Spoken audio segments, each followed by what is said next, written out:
Hello and नमस्कार, मैं हूं प्रशांत और ये है आपकी कंपनी अकाउंट्स की सेकंड क्लास, जिसमें हम करेंगे इशू ऑफ शेयर। जब शेयर को एट पार से इशू किया जाता है तो क्या उसकी अकाउंटिंग ट्रीटमेंट होगी और उसका बैलेंस शीट पर क्या इम्पैक्ट पड़ेगा। दोस्तों, मैंने आपको लास्ट क्लास में बैलेंस शीट के बारे में समझाया था कि हम कैपिटल्स को किस तरीके से प्रेजेंटेशन देंगे। तो आज की क्लास में हम नेक्स्ट लेवल पर काम करेंगे, जिसमें हम शेयर इशू एट पार पर काम करेंगे। और दोस्तों, मेरी रिक्वेस्ट है, जिन लोगों ने मेरे चैनल को सब्सक्राइब नहीं किया है, प्लीज मेरे चैनल को सब्सक्राइब कर दीजिए। आपका 1 सेकंड का वक्त लगेगा। तो चलिए आज की क्लास को शुरू करते हैं। तो दोस्तों, ये है आपकी कंपनी अकाउंट्स की सेकंड क्लास, जिसमें हम करेंगे इशू ऑफ शेयर।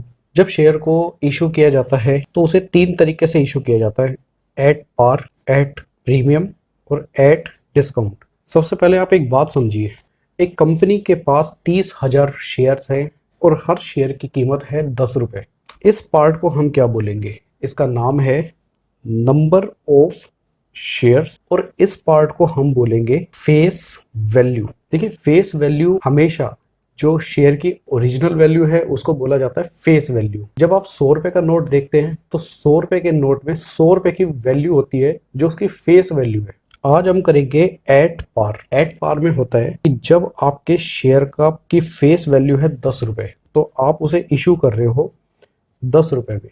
अपनी बुक के अपर हेड पे लिखिए face value is equal to original value. दोस्तों, मैं आपको एक क्वेश्चन की हेल्प से ये पूरा का पूरा कॉन्सेप्ट कराऊंगा। जिन स्टूडेंट के पास डीके गोयल सर की बुक है, आप उस बुक में ये क्वेश्चन देख लीजिए। बाकी जिन स्टूडेंट के पास बुक नहीं है, मैं उनके लिए ये क्वेश्चन अपनी नोटबुक में लिखवा देता हूँ।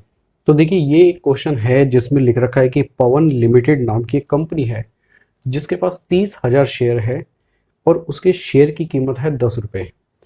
ये पब्लिक से चाहती है कि उसके 30,000 शेयर, जिसमें हर शेयर की कीमत है 10 रुपए, उसे वो किश्तों से मंगवाए। इसने अपने 10 रुपए को 3 रुपए एप्लीकेशन, 3 रुपए अलॉटमेंट, 2 रुपए फर्स्ट कॉल और 2 रुपए फाइनल कॉल पर मंगवाए।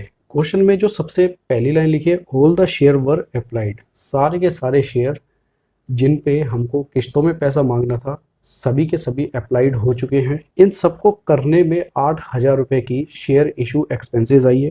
इसके अलावा 4,000 शेयर ऐसे थे जो प्रमोटर को उनकी फीस के बदले में दिए गए। देखिए, प्रमोटर क्या होता है? जब हमारी कंपनी अस्तित्व में नहीं होती और जो इंसान इन सारे काम को कराता है, कंपनी को अस्तित्व में लेकर आता है, उसे बोलते हैं प्रमोटर। प्रमोटर कभी भी कंपनी के मालिक नहीं होते। ये वो लोग होते हैं जो कंपनी को बनाते हैं और उसके बाद जब कंपनी अस्तित्व में आ जाती है तो प्रमोटर को कुछ फीस देकर उन्हें सेटल कर दिया जाता है। तो assume all sum due on allotment and calls have been receive, सारा का सारा पैसा आ गया है, आप जर्नल एंट्री बनाइए। देखिए, जैसे ये 30,000 शेयर्स है, 30,000 शेयर्स। कंपनी इनके ऊपर 10 रुपए मांग रही है अपनी पब्लिक से, जिसमें से 3 रुपए इन्होंने मांगे एप्लीकेशन के, 3 रुपए अलॉटमेंट पर, 2 रुपए फर्स्ट कॉल, 2 रुपए second call, 3 on application, 3 on allotment, 2 on first call and 2 on final call. यानी कि कंपनी के पास 90,000 आएगा एप्लीकेशन पर, 90,000 आएगा अलॉटमेंट पर, 60,000 आएगा फर्स्ट कॉल पर और 60,000 आएगा सेकंड कॉल पर। यह है एक शेयर कैपिटल का बॉक्स। अल्टीमेट ये सारा का सारा पैसा इसके अंदर शेयर कैपिटल के बॉक्स में चला जाना है। अब इस पैसे को 2 तरीके से मंगवाया जाएगा। हर इंस्टॉलमेंट पर 2 एंट्री होगी। पहली इंस्टॉलमेंट पर मनी रिसीव होगा और बाद में इसे ट्रांसफर कर दिया जाएगा शेयर कैपिटल में। सेम इसी तरीके से पहले हम ड्यू करेंगे, फिर हम इस मनी को रिसीव करेंगे। सेम ऐसा फर्स्ट कॉल पर होगा, ड्यू रिसीव, और सेम सेकंड कॉल पर होगा, ड्यू और रिसीव। तो बेसिकली इस क्वेश्चन ने आपसे 3 बातों के बारे में अकाउंटिंग ट्रीटमेंट मांगी है।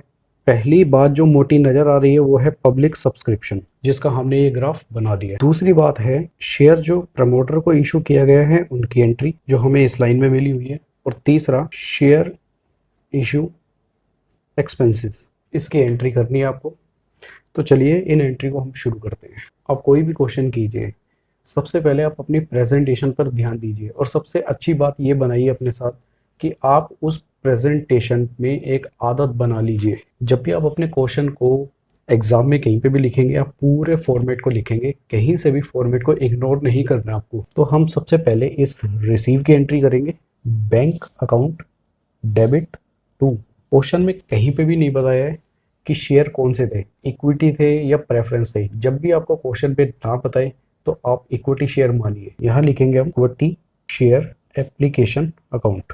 90,000 से आप इसकी एंट्री कीजिए। नरेशन लिखेंगे, money receive on application for 30,000 share at the rate of 3 each. अब हम इसकी दूसरी एंट्री करेंगे ट्रांसफर की। हमको ट्रांसफर कर देना है शेयर कैपिटल में। ये एप्लीकेशन मनी है जिसे हमने क्रेडिट किया, अब इसे डेबिट कर दीजिए। Equity share application account debit to equity share capital account. इस 90,000 को आप शेयर कैपिटल में ट्रांसफर कर दीजिए और नरेशन लिखिए, transfer of application money to share capital. यानी कि ये जो 90,000 रुपये था ये शेयर कैपिटल में आप इस तरीके से ट्रांसफ़र कर दीजिए। अब हम करेंगे बात अलॉटमेंट की। अलॉटमेंट पे सबसे पहले कीजिए ड्यू। इसके लिए आप इक्विटी शेयर अलॉटमेंट को कीजिए डेबिट और क्रेडिट कीजिए इक्विटी शेयर कैपिटल अकाउंट 90,000 से। अब हम इस पैसे ये हमने ड्यू कर लिया। अब हम पब्लिक से ये पैसा मांगेंगे तो उसकी एंट्री बनेगी bank account debit to equity share allotment account money receive on allotment. तो हमने एप्लीकेशन और अलॉटमेंट की एंट्री कर ली है। इसके बाद हम फर्स्ट कॉल और सेकंड कॉल की इसी तरीके से करेंगे। तो हम फर्स्ट कॉल की ड्यू की एंट्री बनाएंगे सबसे पहले, वो भी इसी तरीके से बनेगी जैसे हमने अलॉटमेंट की एंट्री बनाई। Equity share first call account debit to equity share capital account. इसके बाद हम इस एंट्री, ये हमने एक एंट्री की है ड्यू की, इसके बाद हम इस एंट्री से लेंगे पैसा, यानी कि पब्लिक से अब हम लेंगे पैसा। जब भी हम पैसा लेते हैं तो बैंक अकाउंट को किया जाता है debit to equity share first call account. अब हम सेकंड कॉल की एंट्री करेंगे। सबसे पहले हम ड्यू करेंगे फिर रिसीव करेंगे जैसे हमने इन सब की एंट्री की है। ये हो गई आपकी ड्यू की एंट्री। इसके बाद हम लिखेंगे मनी रिसीव करने की entry, bank account debit to share amount receive on final call. ये हमने इससे पैसा भी वसूल लिया। अब जहाँ तक थी क्वेश्चन में जब सब्सक्रिप्शन की बात थी तो इसकी हमने एंट्रीज कर ली है।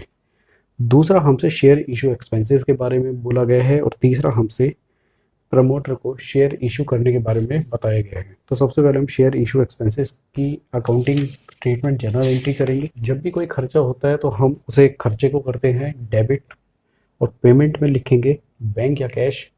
कंपनी के केस में आपको हमेशा बैंक अकाउंट को यूज़ करना है। Expenses incurred on issue of share. इसके बाद हम प्रमोटर को शेयर इशू करेंगे।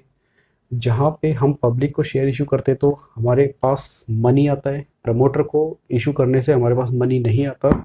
यहाँ पे हम लिखेंगे इनकॉर्पोरेशन कॉस्ट को कर देंगे हम यहाँ पे डेबिट और इसके बदले में हम इक्विटी शेयर कैपिटल को क्रेडिट करेंगे। 4,000 शेयर को आपने इशू किया था अपने प्रमोटर्स को, तो हम यहाँ लिखेंगे 4,000 share at the rate of 10 each issued to promoters. ये आपकी नरेशन होगी। इसके बाद दोस्तों मैं आपको एक बैंक अकाउंट बना के दिखाऊंगा इसी का ही। तो ये जितनी भी जनरल एंट्री में आपको पैसा वसूल हुआ है उन सभी में बैंक अकाउंट्स हैं डेबिट। तो किसी भी एंट्री के अंदर जहाँ पे बैंक डेबिट है, बैंक डेबिट में लिखा हुआ है to equity share application account, तो बैंक के डेबिट में आप लिख दीजिए to equity share application account 90,000। Same इसी तरीके से आपको अलॉटमेंट की एंट्री में बैंक अकाउंट मिलेगा, फर्स्ट कॉल के केस में बैंक अकाउंट मिलेगा, फाइनल कॉल के केस में बैंक अकाउंट मिलेगा। तो जहाँ पे बैंक अकाउंट डेबिट है आप रिलेटेड लेजर को उसके डेबिट पे लिख दीजिए। तो ये वो 4 एंट्रीज है जिनमें बैंक अकाउंट के थ्रू पैसा हमारी कंपनी के अंदर आया है। अब एक एंट्री है शेयर इशू एक्सपेंसेस की जिसमें हमारा बैंक अकाउंट क्रेडिट हुआ है, इसका मतलब हमारे पास से खर्चा हुआ है। तो यहाँ लिखेंगे हम शेयर इशू एक्सपेंसेस 8,000 और बाकी बैलेंस हम बैलेंस शीट में ट्रांसफ़र कर देंगे। इस क्वेश्चन का लास्ट पार्ट जो कि है बैलेंस शीट काफ़ी इंपॉर्टेंट है। हम बैलेंस शीट के एक्सट्रैक्ट को समझेंगे, यानी कि हम बैलेंस शीट कम्प्लीटली नहीं बना सकते क्योंकि क्वेश्चन में पूरी इन्फॉर्मेशन नहीं मिली। तो हमारे पास जो इन्फॉर्मेशन हम उसके हिसाब से क्वेश्चन बनाएंगे। इक्विटी एंड लाइबिलिटीज़, इसका पहला सब हेडिंग है शेयर होल्डर्स फंड, जिसका पहला पार्ट है शेयर कैपिटल। और यहाँ आप बनाइए नोट नंबर 1। फिर हम यहाँ पे एक रफ नोट बनाएंगे, नोट 1, जो बैलेंस शीट का एक पार्ट है। इसका नाम हम लिखेंगे नोट्स टू अकाउंट। हम यहाँ पे लिखते हैं main heading share capital. Share capital में सबसे बड़ी ऑथोराइज्ड कैपिटल होती है, जो इस क्वेश्चन में आपको अवेलेबल नहीं मिलेगी। उसके बाद जो भी शेयर कैपिटल होती है हम उसे एक साथ लिखते हैं issued, subscribed and fully paid up. इस क्वेश्चन में शेयर को दो तरीके से इशू किया गया है। पहला तो है 30,000 शेयर इशू किए हैं पब्लिक को, और 4,000 शेयर इशू किए गए हैं प्रमोटर्स को, यानी कि टोटल 34,000 शेयर इशू किए गए हैं। तो हम यहाँ लिखेंगे 34,000 at shares at the rate of ₹10 each. यहाँ आप शेयर के आगे लिख सकते हैं जो भी शेयर के टाइप्स होंगे। 34,000 equity shares at the rate of ₹10 each, और हम इस पूरे नोट्स को यहाँ लिख देंगे और ये आपकी बैलेंस शीट कंप्लीट हो जाएगी। यहाँ पे आप कुछ इंफॉर्मेशन लिख सकते हैं बैलेंस शीट में, जैसे इन 34,000 में 4,000 शेयर्स इशूड टू प्रमोटर्स। तो दोस्तों ये थी आज की क्लास, जिसमें मुझे आपको कंप्लीटली समझाना था कि आपको किस तरीके से जनरल एंट्री बनानी है और किस तरीके से आपको कैपिटल अकाउंट यानी कि आपको बैलेंस शीट को कंप्लीटली समझना है। दोस्तों अगली क्लास में हम करेंगे कि किस तरीके से प्रीमियम पर जब शेयर इशू होता है उसकी क्या अकाउंटिंग ट्रीटमेंट होगी। मिलेंगे अगली क्लास में। खुश रहिए, पढ़ते रहिए, बढ़ते रहिए। This is Prashant Kumar signing.